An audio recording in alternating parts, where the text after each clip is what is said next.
Morning students, આપણે ભણી રહ્યા છે ચેપ્ટર નંબર 7. હું નેહા રોહિત આપનું સ્વાગત કરું છું. અહીંયા આગળ આપણે કાલે વૈજ્ઞાનિકો જોયા કેટલાક કે જેમણે વર્ગીકરણની પદ્ધતિઓ આપી હતી, વર્ગીકરણ કર્યું હતું એમણે, જેમાં આપણે અર્નેસ્ટ હેકલ વિશે જોયું હતું, કાર્લ હુઝ વિશે જોયું હતું કે એમણે 3 સૃષ્ટિ વર્ગીકરણ આપ્યું.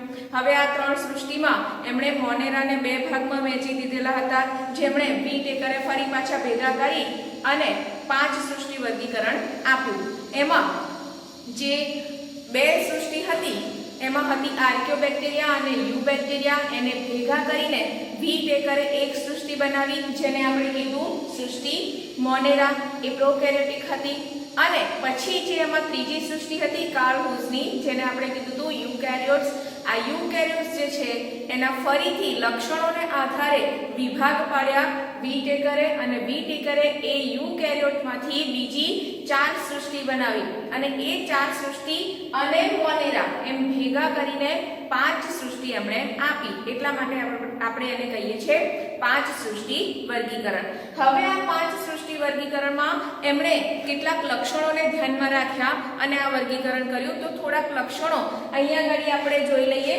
તો પહેલા કર્યું તો જે સજીવો હતા બધા, એ સજીવોને એમણે આદિ કોષ કેન્દ્રી કે સુકોષ કેન્દ્રીના આધારે વિભાજિત કર્યા. આપણે કાલે જોયું હતું કે આદિ કોષ કેન્દ્રી કોને કહેવાય? તો કે જેમાં કોષ કેન્દ્ર દ્રવ્ય છે પણ એનું પટલ છે નહીં, તો એને આપણે કીધેલું આદિ કોષ કેન્દ્રીય સજીવો. અને થોડોક વિકાસ થઈને અહીંયા આગળ કોષ કેન્દ્ર પટલ બની ગયું અને સુવિકસિત કોષ કેન્દ્ર થઈ ગયું, તો એ થઈ ગયા સુકોષ કેન્દ્રીય સજીવો. તો આ રીતે આદિ કોષ કેન્દ્રીય સજીવો અને સુકોષ કેન્દ્રીય સજીવો એ લક્ષણને આધારે એમણે એના 2 ભાગ પાડ્યા. એમાં આદિ કોષ કેન્દ્રીયને આપણે કહીએ છીએ પ્રોકેરિયોટિક સજીવો. પ્રો એટલે આદિ, તો પ્રોકેરિયોટિક સજીવો કહીએ છીએ. અને એમાં મોટા ભાગના બધા જ ગણોને એક કોષીય સજીવો હોય છે. બધા જ એમાં એક કોષીય સજીવો જ જોવા મળે છે અને બધા આદિ કોષ કેન્દ્રીય સજીવો હોય છે. અને એ સૃષ્ટિને આપણે કહીએ છીએ મોનેરા સૃષ્ટિ. એટલે આ એક સૃષ્ટિ થઈ ગઈ. હવે આપણે આવીએ સુકોષ કેન્દ્રીય. એટલે હવે આ જે મોનેરા પૂરું થયું પછી જે બધી સૃષ્ટિ આવશે એ બધી જ સૃષ્ટિના સભ્યો કેવા હશે? સુકોષ કેન્દ્રીય હશે. હવે સુકોષ કેન્દ્રીય છે એને આપણે કહીએ છીએ યુકેરિયોટિક સજીવો, એટલે કે સુવિકસિત કોષ કેન્દ્ર ધરાવતા સજીવો. હવે આ યુકેરિયોટિક સજીવોમાં પણ પાછા 2 ભાગ પડે છે કે ભાઈ એ એક કોષ ધરાવે છે કે બહુકોષ ધરાવે છે. કેમ કે જેમ જેમ આપણે આગળ જઈશું તેમ તેમ એની અંદર કેટલીક જટિલતાઓ આવતી જશે. અહીંયા આગળ સાદું કોષ કેન્દ્ર હતું, એ જટિલ થઈને અહીંયા આગળ થઈ ગયું સુકોષ કેન્દ્ર. બરાબર, એમાં કોષ કેન્દ્ર પટલ વિકસિત થયું. હવે આગળ જતા એની અંદર કોષ કેન્દ્રિકાઓ પણ આવશે. બરાબર, પછી સજીવો જે છે એ એક કોષીય હતા, એના બદલે ભેગા થઈને બહુકોષીય બનશે. બહુકોષીય બનશે એની સાથે સાથે એ પેશીનું પણ નિર્માણ કરશે, અંગનું પણ નિર્માણ કરશે. તો આ રીતે આપણે આગળ જતા લક્ષણોને આધારે ભાગ પાડીએ. તો અહીંયા આગળ જે ભાગ પડ્યા એ હતા કે સજીવ એક કોષીય છે કે બહુકોષીય છે. તો આપણે પહેલા શું લઈશું? તો જે સૌથી સાદું હશે તે. તો પહેલા આપણે લઈએ એક કોષીય સજીવો. એટલે સુકોષ કેન્દ્રીય અને એક કોષીય સજીવો હોય તો એ બધા જ સભ્યોને આપણે શેમાં મૂકીએ છીએ? બીજી સૃષ્ટિ જે છે સૃષ્ટિ પ્રોટિસ્ટા. એટલે કે એની અંદર બધા જ સુકોષ કેન્દ્રીય સજીવો હશે અને એ સજીવો એક કોષીય હશે. હવે જોઈએ કે બહુકોષીય સજીવો. તો બહુકોષીય સજીવો પણ ઘણા બધા જોવા મળે છે. એટલે બહુકોષીય સજીવો જે છે એમાં એણે એક લક્ષણ લીધું કે ભાઈ એ કોષ દિવાલ ધરાવે છે કે નહીં, એ મુખ્ય લક્ષણ એણે લીધું. અને એ મુખ્ય લક્ષણના આધારે એમણે 2 ભાગ પાડ્યા કે કોષ દિવાલ ધરાવતા સજીવો અને કોષ દિવાલ જેનામાં નથી એવા કોષ દિવાલ વિહીન સજીવો. તો પહેલા આપણે જોઈએ કોષ દિવાલ યુક્ત, એટલે કે જે સજીવોમાં કોષ દિવાલ છે. અહીંયા તમે જુઓ આ કોષ છે, આ કોષને આને કહેવાય કોષ રસ પટલ. આ કોષ રસ પટલ એની અંદર કોષ રસ ભરેલો હશે, એની અંદર બધી અંગિકાઓ પણ હશે જેવું આ કોષ કેન્દ્ર છે. બરાબર, હવે આ કોષ કેન્દ્ર અને આ છે એની કોષ રસ પટલની દિવાલ. એની ઉપર બીજી એક રચના આવેલી હોય એક સખત રચના જે એને રક્ષણ આપે છે એને કહેવામાં આવે છે કોષ દિવાલ. તો આ કોષ દિવાલ છે કે નહીં એના આધારે પાછા બે ભાગ પડ્યા.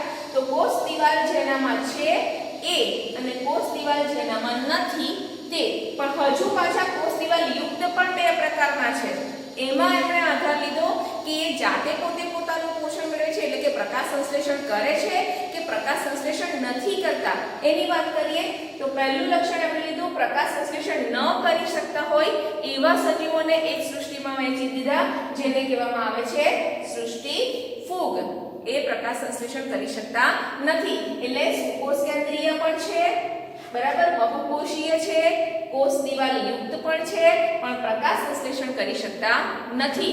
હવે અહીંયા આગળ બીજો ભાગ પડ્યો એમાં જોઈએ તો પ્રકાશ સંશ્લેષણ કરવાની ક્ષમતા ધરાવે છે એટલે કે પોતે પોતાનો ખોરાક બનાવી શકે છે એવા સજીવો અને એ સજીવને એક અલગ સૃષ્ટિમાં મૂક્યા જેને કીધું વનસ્પતિ સૃષ્ટિ. હવે આ જે વનસ્પતિ સૃષ્ટિ છે એ આપણે બધા જ જાણીએ છીએ કે વનસ્પતિઓ પ્રકાશ સંશ્લેષણ કરી શકે છે અને પોતે પોતાનું પોષણ મેળવે છે. હવે આપણે જોઈએ કોષ દિવાલ જેનામાં નથી એવી સૃષ્ટિ. તો એ કોષ દિવાલ વિહીન જે સજીવો હતા એને મૂકવામાં આવ્યા સૃષ્ટિ પ્રાણી. એટલે વનસ્પતિ સૃષ્ટિ એ ચોથી અને પાંચમી જે છે એ બની પ્રાણી સૃષ્ટિ કે જેના કોષો કોષ દિવાલ ધરાવતા નહોતા અને એ જે છે એ પરકોષી પોષણ દર્શાવે છે.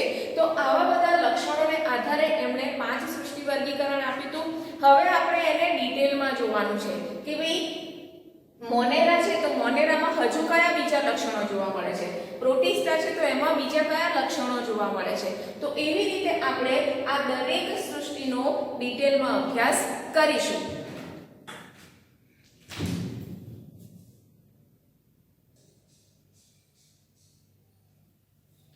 તો વિદ્યાર્થી મિત્રો આપણે હવે અહીંયા આગળ જોવાનું છે 5 સૃષ્ટિ વર્ગીકરણ જે કર્યું એના કેટલાક લક્ષણો. હવે આ જે લક્ષણો છે એ તમને અહીંયા આગળ એક ટેબલમાં દર્શાવ્યા છે. આ ટેબલમાં લગભગ બધા જ લક્ષણો આવી ગયા છે જે તમારે પેરેગ્રાફમાં એટલે કે પોઈન્ટ વાઇઝ લખવાના રહેશે. તો આપણે સમજીએ કે 5 સૃષ્ટિ વર્ગીકરણમાં જે કંઈ પણ સૃષ્ટિ આવેલી છે એમાં કયા કયા લક્ષણો છે. તો જોઈએ પહેલું મોનેરા. અહીંયા તમને 5 આપેલા છે મોનેરા, પ્રોટિસ્ટા, ફૂગ, વનસ્પતિ અને પ્રાણી સૃષ્ટિ. આ સૃષ્ટિમાં પહેલું આપણે જોઈએ મોનેરા. મોનેરામાં કયા કયા લક્ષણો આવેલા છે તેની વાત કરીએ. અહીંયા મેં લખેલા છે બધા જ લક્ષણો જે બધામાં જોવા મળે છે, જેમ કે એમાં કોષ કેન્દ્ર પટલ છે કે નહીં, એમાં કોષનો પ્રકાર કેવો છે, કોષ દિવાલ હાજર છે કે નહીં, દૈહિક આયોજન એનું કેવું છે એટલે કે એનું શરીર કેવી રીતે બનેલું છે, તે એક કોષથી બનેલું છે કે પછી બહુકોષથી બનેલું છે, બરાબર, એ બધું. અને પછી એ સજીવ પોષણ કેવી રીતે મેળવે છે એ પદ્ધતિઓ અને એના ઉદાહરણો. તો હવે આપણે 1 બાય 1 જોઈએ. તો પહેલું આપણે જોઈએ સૃષ્ટિ મોનેરા. સૃષ્ટિ મોનેરા જે છે એમાં કોષ કેન્દ્ર પટલ ગેરહાજર હોય છે. આપણે આગલા વિડિયોમાં આગળ ભણી જ ગયા છીએ કે એમાં કોષ કેન્દ્ર પટલ નથી હોતું એટલે એ આદિ કોષ કેન્દ્રી છે. એટલે કોષ કેન્દ્ર પટલ ગેરહાજર. એક કોષ કેન્દ્ર પટલ નથી એટલે જ તો આપણે એને શું કહીએ છીએ આદિ કોષ કેન્દ્રીય. તો કોષનો પ્રકાર કેવો છે એનો આદિ કોષ કેન્દ્રીય. કોષ દિવાલ એમાં સેલ્યુલોઝ વિહીન હોય છે. કેટલાકમાં હોય છે કેટલાકમાં ગેરહાજર હોય છે. દૈહિક આયોજન આપણે જોઈએ તો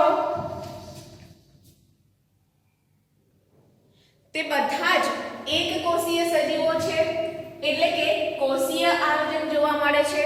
એની પોષણની પદ્ધતિ જોઈએ તો એ સ્વયંપોષી પણ છે એટલે કે પ્રકાશ સંશ્લેષણ કરીને પોતાનો ખોરાક પણ બનાવી શકે છે અને વિષમપોષી પણ જોવા મળે છે એટલે કે એ બીજા ઉપર આધાર રાખીને પણ પોષણ મેળવે છે.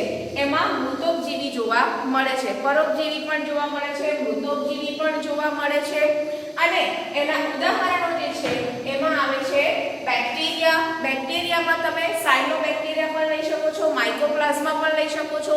માઇકોપ્લાઝ્મા જે છે એ સૌથી નાનામાં નાનો એક કોષીય સજીવ છે અને સાયનોબેક્ટેરિયા જે છે એની અંદર જે હરિતકણ જેવું દ્રવ્ય હોય છે એ જોવા મળે છે. એટલા માટે એ પ્રકાશ સંશ્લેષણ કરી શકે છે અને પોતાનો ખોરાક બનાવી શકીએ છીએ. બીજું છે એના બીના જે છે તમે અહીંયા આગળ જોઈ શકો છો એ કોષો છે બધા ભેગા કોષો છે પણ બધા કોષો ભેગા મળીને કામ કરતા નથી. એ જુદા જુદા કોષો છે બરાબર, પોતપોતાની રીતે કામ કરે છે. એને આપણે નીલ હરિત લીલ પણ કહી શકીએ છીએ. તો આના ઉદાહરણો છે. આની અંદર કોષીય આયોજન જોવા મળે છે પણ એની અંદર અંગિકાઓ જોવા મળતી નથી. જે પટલવાળી અંગિકાઓ હોય ને એ પટલવાળી અંગિકાઓ જોવા મળતી નથી. એટલે એકદમ સાદું સ્ટ્રક્ચર આમાં જોવા મળે છે. હવે આપણે વાત કરીએ પ્રોટિસ્ટાની. તો પ્રોટિસ્ટા જે છે એમાં કોષ કેન્દ્ર પટલ હાજર છે. હવે આ જે હતા એ બધામાં કોષ કેન્દ્ર પટલ ગેરહાજર હતું અને એ પછીના જેટલી પણ સૃષ્ટિ છે એ બધી જ સૃષ્ટિમાં હવે કોષ કેન્દ્ર પટલ આવી ગયું છે. એટલે એ બધા જ કેવા હશે? સુકોષ કેન્દ્રીય. અહીંયા તમે જોઈ શકો છો એક વખત આદિ કોષ કેન્દ્રીય પૂરું થયું પછીની જે બધી સૃષ્ટિ છે એ બધી સૃષ્ટિમાં કોષ કેન્દ્ર પટલ આવી ગયું છે. એટલા માટે એ કેવી છે? સુકોષ કેન્દ્રીય છે.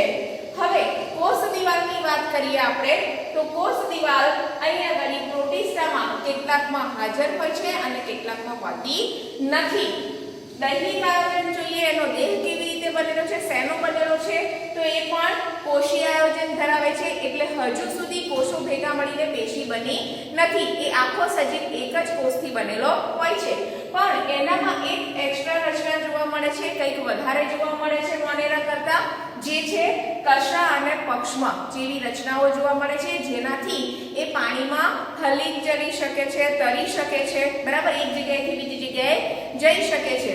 હવે આની અંદર કોષરસ પટલ જે છે એ પણ હોય છે, એની અંદર અંગિકાઓ પણ હોય છે અને કોષ કેન્દ્ર પટલ પણ જોવા મળે છે. એ જે છે પોષણની બાબતમાં સ્વયંપોષી પણ હોય છે અને વિષમપોષી પણ હોય છે. ઉદાહરણ તરીકે આપણે લઈએ તો અમીબા જે છે, અમીબા એ બહારથી કોઈ એનો ખોરાક હોય એ પોતાની અંદર લે છે, એટલા માટે એ વિષમપોષી પોષણ દર્શાવે છે. જ્યારે યુગ્લિના જે છે, યુગ્લિનાની અંદર હરિત દ્રવ્ય જોવા મળે છે, એટલા માટે એ પોતે પોતાનું પોષણ કરી શકે છે, એટલે આપણે એને સ્વયંપોષી કહી શકીએ છીએ. બીજા તમને જોવા મળે છે પેરામિશિયમ. પેરામિશિયમની આજુબાજુ અહીંયા હું તમને હમણાં જણાવ્યું એમ કશા અને પક્ષમાં જોવા મળે છે. યુગ્લિનામાં તમને અહીંયા જોવા મળશે કશા અને પેરામિશિયમમાં તમને જોવા મળે છે અહીંયા નાના નાના સૂક્ષ્મ બાળ જેવી રચના હોય છે, સૂક્ષ્મ રોમ જેવી રચનાઓ હોય છે, જેને કહેવામાં આવે છે પક્ષમાં. તો અહીંયા આગળ આ સજીવોમાં કશા અને પક્ષમાં જોવા મળે છે અને એ મોટા ભાગે પાણીમાં જ જોવા મળે છે, જેને આપણે પ્રજીવ પણ કહી શકીએ છીએ બરાબર. તો આ પ્રજીવો જે છે એ બધા આવે છે પ્રોટિસ્ટામાં બરાબર. હવે આપણે આગળ જઈએ ફૂગ. જેમ મેં હમણાં કીધું તેમ હાજર જ છે એની અંદર કોષ કેન્દ્ર પટલ, એટલે એને કહેવામાં આવે છે સુકોષ કેન્દ્રીય. આગળ આપણે જોઈએ કોષ દિવાલ. તો ફૂગ જે છે એમાં કોષ દિવાલ હોય છે પણ એ સેલ્યુલોઝથી બનેલી હોતી નથી. એટલે એમાં કોષ દિવાલ હાજર પણ સેલ્યુલોઝથી બનેલી નહીં, સેલ્યુલોઝ વિહીન. દૈહિક આયોજનમાં આપણે જોઈએ તો જેમ જેમ આપણે આગળ જઈશું તેમ તેમ એ જટિલ જ થવાની છે. એટલે અત્યાર સુધી જે આપણે જોયા બે એ માત્ર કોષીય આયોજન હતું, એક જ કોષના સજીવો બનેલા હતા. પણ હવે કોષો જે છે એ ભેગા થઈ શકે છે. એક કોષીય સજીવો પણ અહીંયા હોય છે, બહુકોષીય સજીવો બનાવે છે. બહુકોષીય સજીવો જે છે એમાં હજુ સુધી કમ્પ્લીટલી જેને આપણે કહી શકીએ એવું પેશી આયોજન જોવા મળતું નથી. સાથે રહે છે ખરા બધા કોષો બરાબર, પણ ભેગા મળીને કોઈ એક ચોક્કસ કાર્ય કરતું નથી. કેટલીક વખત બધા કોષો ભેગા મળીને ટેમ્પરરી શિથિલ પેશીનું નિર્માણ કરે છે અને એની અંદર કાઇટિન નામની શર્કરા આવેલી હોય છે. એટલે બહુકોષીય છે અને વિષમકોષી. પોષણ બાબતે આપણે જોઈએ તો વિષમકોષી છે એ મૃતોપજીવી કે પરોપજીવી હોય છે. મૃતોપજીવી એટલે કે સડેલા પદાર્થો પરથી પોતાનું પોષણ મેળવે, જે મરી ગયેલા સજીવો છે એની ઉપરથી પોતાનું પોષણ મેળવે તો એને કહેવામાં આવે છે મૃતોપજીવી. અને જીવિત સજીવો હોય એની અંદર રહીને, જેમ કે આપણી અંદર બેક્ટેરિયા હોય છે બરાબર છે, આ જે સજીવો જીવતા હોય એની ઉપરથી પોષણ મેળવે તો પછી એને કહેવામાં આવે છે પરોપજીવી. હવે આ જે છે એનું ઉદાહરણ જોઈએ તો એસ્પરજીલસ ફૂગ છે, આ બધી જ ફૂગ છે બરાબર, એસ્પરજીલસ, પેનિસિલિયમ અને મશરૂમ જેને આપણે કહીએ છીએ એગેરિક્સ બરાબર. તો આ જે છે એ ફૂગ છે જે વિષમકોષી અને પરોપજીવી પોષણ દર્શાવે છે, બહુકોષીય છે. અહીંયાથી શરૂ થાય છે બહુકોષીય સજીવો અને આ બહુકોષીય સજીવોમાં આપણે આગળ જોઈએ તો આવે છે વનસ્પતિ. વનસ્પતિ હવે બહુકોષીય, હવે બધા જ જે છે એ બહુકોષીય આયોજન ધરાવે છે અને કઈ જટિલ રચના બનાવે છે તો સુકોષ કેન્દ્રીય છે. એમાં સેલ્યુલોઝની કોષ દિવાલ હાજર જોવા મળે છે બરાબર. તો સેલ્યુલોઝથી બનેલી કોષ દિવાલ હાજર હોય છે જેનું રક્ષણ કરે છે. એમાં કોષો ભેગા થઈને એક ચોક્કસ કાર્ય કરે છે અને એ જે ભેગા મળેલા કોષો છે કાર્ય કરવા માટે એને આપણે કહીએ છીએ પેશી. તો અહીંયા આગળ પેશી પણ બને છે અને પેશી ભેગી મળીને અંગનું પણ નિર્માણ કરે છે. અને આ જે છે એ સ્વયંપોષી સજીવો છે એટલે પ્રકાશ સંશ્લેષી સજીવો પ્રકાશ સંશ્લેષણ કરીને પોતે પોતાનો ખોરાક બનાવે છે. ઉદાહરણ તરીકે તમે કોઈ પણ વનસ્પતિનું નામ લખી શકો છો. ગુલાબ છે, જાસૂદ છે, આંબો છે, લીમડો છે, તમે જે કંઈ પણ વનસ્પતિ જાણો છો એનું નામ તમે અહીંયા આગળ લખી શકો છો અને આપણે આગળ એની વિસ્તૃત ચર્ચા કરવાની છે. હવે આપણે આગળ જોઈએ તો આવે છે પ્રાણી સૃષ્ટિ. પ્રાણી સૃષ્ટિમાં પણ કોષ કેન્દ્ર પટલ હાજર એટલે સુકોષ કેન્દ્રીય, પણ એની અંદર સેલ્યુલોઝની કે બીજા કશાની બનેલી કોષ દિવાલ હોતી નથી. યાદ રાખજો આ બંનેનો મુખ્ય તફાવત એ છે વનસ્પતિ અને પ્રાણીનો કે વનસ્પતિમાં આ કોષ દિવાલ હાજર હોય છે જ્યારે પ્રાણીઓમાં કોઈ પણ પ્રકારની કોષ દિવાલ હાજર હોતી નથી. એની અંદર પેશી પણ બનેલી છે, અંગ પણ બનેલા છે અને અંગો ભેગા થઈને આખું અંગ તંત્ર પણ બનેલું હોય છે. એટલે સૌથી જટિલ જે છે રચના એ પ્રાણીઓની જોવા મળે છે અને એ જે પોષણ દર્શાવે છે એને આપણે કહીએ છીએ વિષમકોષી પોષણ અથવા તો એને પ્રાણી સંપોષણ પણ કહી શકીએ છીએ. તમે આગળના ધોરણમાં ભણશો કે વિષમકોષી પોષણ છે એમાં પણ ઘણા બધા પ્રકાર પડે છે. તો આ રીતે અહીંયા આગળ આપણે ભણી ગયા પાંચ સૃષ્ટિ. પાંચ સૃષ્ટિમાં જે કંઈ પણ સૃષ્ટિનો સમાવેશ થાય છે તે એક વખત આપણે ફરી જોઈ લઈએ. તમને યાદ રાખવા માટે જો તમારે શોર્ટમાં યાદ રાખવું હોય, આ તો મેં ટેબલ દર્શાવ્યું છે શોર્ટમાં યાદ રાખવા માટે તમે આ જોઈ લો એટલે આખી જે સૃષ્ટિઓ છે બધી એમાંથી મુખ્યત્વે મોનેરા, પ્રોટિસ્ટા અને ફૂગ એનો તો બધા જ પોઈન્ટ આની અંદર આવી ગયા છે અને જે આ વનસ્પતિ અને પ્રાણી સૃષ્ટિ છે એમાં થોડા વધારે વિભાગ પણ પડે છે આગળ જે આપણે પાછળથી જોવાના છીએ. તો ફરી એક વખત કોષ કેન્દ્ર પટલ ખાલી મોનેરામાં ગેરહાજર, બાકી બધામાં હાજર. કોષનો પ્રકાર તો આદિ કોષ કેન્દ્રી, બાકી બધા સુકોષ કેન્દ્રી. કોષ દિવાલ તો અહીંયા આગળ સેલ્યુલોઝ વિહીન કોષ દિવાલ હાજર છે કેટલાકમાં અને કેટલાકમાં હાજર નથી અને આ ત્રણમાં કેટલાકમાં હાજર કેટલાકમાં ગેરહાજર. અહીંયા સંપૂર્ણપણે સેલ્યુલોઝની બનેલી કોષ દિવાલ હાજર અને અહીંયા આગળ સંપૂર્ણપણે ગેરહાજર. દૈહિક આયોજન જોઈએ તો પહેલા જે છે એકદમ સાદા સજીવો છે જે એક કોષીય સજીવો છે. પછી જે ત્રીજું છે એ બહુકોષીય છે જે છે ફૂગ. બહુકોષીય અને શિથિલ પેશી રચના ધરાવે છે. આગળ વનસ્પતિ જે છે એ પેશી અને અંગ ધરાવે છે અને પ્રાણીઓ જે છે એ પેશી, અંગ અને અંગતંત્ર ધરાવે છે. પોષણની પદ્ધતિ વિશે આપણે વિચાર કરીએ તો સ્વયંપોષી અને વિષમપોષી એમ બંને મોનેરા સૃષ્ટિ ધરાવે છે. પછી જે પ્રોટિસ્ટા આવે છે એ પણ સ્વયંપોષી પણ છે અને વિષમપોષી પણ છે. અહીંયા વળી આપણે બીજું જોઈએ તો ફૂગ જે છે એ ફૂગ વિષમપોષી છે. એમાં કમ્પ્લીટલી વિષમપોષી એટલે કે એ મૃતોપજીવી કે પરોપજીવી છે. એ પોતે પોતાનો ખોરાક ક્યારેય બનાવતી નથી. એની અંદર હરિતદ્રવ્ય કે હરિતકણ કે કોઈ પણ પ્રકારનું રંજક દ્રવ્ય જોવા મળતું નથી એટલે એ કમ્પ્લીટલી વિષમપોષી છે. જેમાં ઉદાહરણ તરીકે એસ્પરજીલસ, પેનિસિલિયમ અને એગેરિક્સ છે. પછી સ્વયંપોષી એટલે કે વનસ્પતિઓ આપણે એના નામથી જ એને જાણીએ છીએ અને છેલ્લે વિષમપોષી જે ખોરાક નથી જ બનાવી શકતા અને બીજા ઉપર આધાર રાખવો પડે છે પોષણ માટે એ છે પ્રાણીઓ, વિષમપોષીઓ. ઉદાહરણમાં તમે જોઈ શકો છો તમારી બુકમાં બહુ સરસ રીતે અહીંયા આગળ આકૃતિઓ ડ્રો કરેલી છે. જો આમાં તમને ના દેખાય તો પછી તમે બુકમાંથી પણ આકૃતિ દોરી શકો છો. આ માત્ર તમારા ખ્યાલ માટે અહીંયા આગળ મેં તમને ઉદાહરણ આપેલા છે, જેમાં આપેલું છે બેક્ટેરિયા, એમાં છે સાયનોબેક્ટેરિયા અને માઇકોપ્લાઝ્મા. એટલે સાયનોબેક્ટેરિયા એ હરિતદ્રવ્ય ધરાવે છે અને પોતે પોતાનો ખોરાક બનાવી શકે છે. પ્રકાશ સંશ્લેષી બેક્ટેરિયા છે, રસાયણ સંશ્લેષી પણ બેક્ટેરિયા જોવા મળે છે, એના વિના લીલ પણ જોવા મળે છે. હવે આપણે જોઈએ પ્રોટિસ્ટા. પ્રોટિસ્ટામાં એક કોષીય સજીવો, જેને આપણે મોટા ભાગે પ્રજીવો કહેતા હોઈએ છીએ, એ જોવા મળે છે. જેમાં મુખ્ય પોઈન્ટ જે છે એ તમારે લખવો જ પડે કે એ કશા ધરાવે છે અને પક્ષમાં ધરાવે છે. બરાબર? તો આ જે કશા અને પક્ષમાં, કશા જોવા મળે છે યુગ્લિનામાં અને પક્ષમાં જોવા મળે છે પેરામિશિયમમાં. એમાં ડાયટમ્સ પણ આવેલા છે અને પ્રોટોઝોઆ પણ આવેલા છે. ડાયટમ્સ એ એક કોષીય એવા સજીવો છે જે આપણે નરી આંખે નથી જોઈ શકતા. આ ત્રણમાંથી કોઈને પણ આપણે નરી આંખે જોઈ શકતા નથી. કદાચ આપણે ફૂગને નરી આંખે જોઈ શકીએ છીએ કારણ કે એ બહુકોષીય છે, જ્યારે મોનેરા અને પ્રોટિસ્ટાને આપણે નરી આંખે જોઈ શકતા નથી. એ બહુ જ સૂક્ષ્મ છે. તો આ જે છે ડાયટમ્સ જે છે એ બે ભાગ ધરાવતા હોય છે. તમે છીપલા જોયા છે ને, એમાં કેવા બે ભાગ પડે છે, એવા બે ભાગ પડે એવા સજીવો હોય છે, એને આપણે ડાયટમ્સ કહીએ છીએ. પછી અહીંયા આગળ ફૂગ વિશે તો મેં તમને સમજાવી દીધું છે. આ છે ફૂગ, એમાં મ્યુકર પણ આવે છે. ફૂગમાં એ તંતુઓ ધરાવતી હોય છે. તમે જોયું હશે બ્રેડ ઉપર કે રોટલી આપણે વધારે ટાઈમ પડી રહે તો એની ઉપર લાલ લીલા પીળા ધબ્બા જોવા મળે છે, કેટલાક તંતુઓ સ્વરૂપે હોય છે. એ આ ફૂગ છે.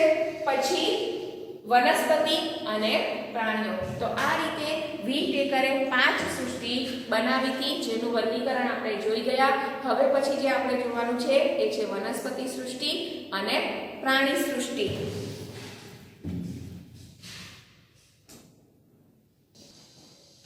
અહીંયા આપણે જોઈએ તો આ જે ફૂગ છે એ ફૂગ કેટલીક વખત સાયનોબેક્ટેરિયા જે છે એની સાથે રહેતી હોય છે. નીલહરિત લીલ જે છે એની સાથે આંતર સંબંધ ધરાવતી હોય છે. એટલે કે બંને સહજીવન ગાળે છે, બંને એક સાથે સાથે રહે છે અને એક આખી નવી રચના બનાવે છે, જેને આપણે કહીએ છીએ લાઇકેન. તો આ લાઇકેન એ શું છે? કોઈ નવી વનસ્પતિ કે નવી સૃષ્ટિ નથી, પણ ફૂગ અને લીલથી બનેલી રચના છે જે સાથે સાથે જીવન ગાળે છે અને એકબીજાને મદદ કરે છે, જેને આપણે કહીએ છીએ ફૂગ. તો આ જે છે 3 સૃષ્ટિ આપણે ભણી લીધી. હવે જેમ હમણાં મેં કીધું તેમ આગળ જોઈશું આપણે વનસ્પતિ સૃષ્ટિ.